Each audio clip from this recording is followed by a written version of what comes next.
Hello, and welcome to another short film from JISC Digital Media.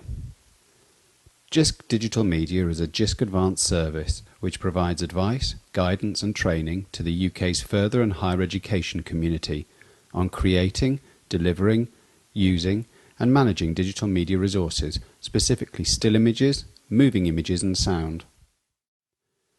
In this short film, I would like to talk about measuring exposure, and in particular using a handheld light meter. Before we can capture good quality still or moving images, it is essential that we understand the role of exposure. The camera's exposure meter measures the light reflected from the subject. The light values are averaged out, and the camera applies shutter and aperture settings that will produce an overall average grey exposure. This system works well with typical subjects. However, subjects that are very light or very dark can cause problems. A very bright subject, such as this, can confuse the camera's meter. In this scene of bright flowers against a white background, the light meter averages out all of the tones and then applies settings that will deliver an average grey. But this scene isn't average grey, so the picture appears dark when compared to the original scene. Similarly, very dark subjects can confuse the camera's meter. This subject is very dark, but the camera assumes it has a typical range of tones and applies shutter and aperture settings that will produce an average grey image, which is too bright when compared to the original scene.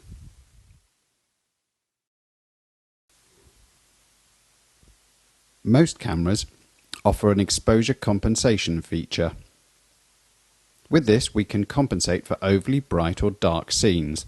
The meter is forced to over or underexpose. We should correct the exposure if used properly. Always remember to reset this after the shot.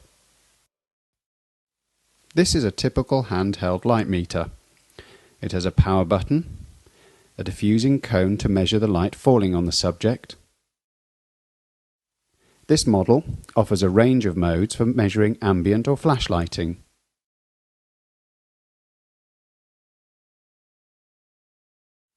It has a button that is pressed to take a reading, and like all meters, it has an ISO scale to match the corresponding value set on the camera.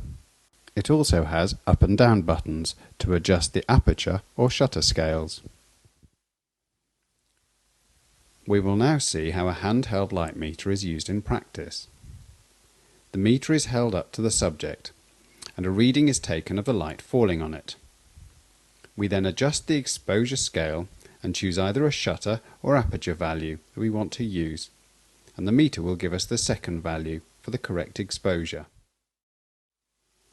These values are then applied to the camera's aperture and shutter settings. As we are ignoring the camera's meter, the camera should be set to full manual exposure. We're then ready to take the picture.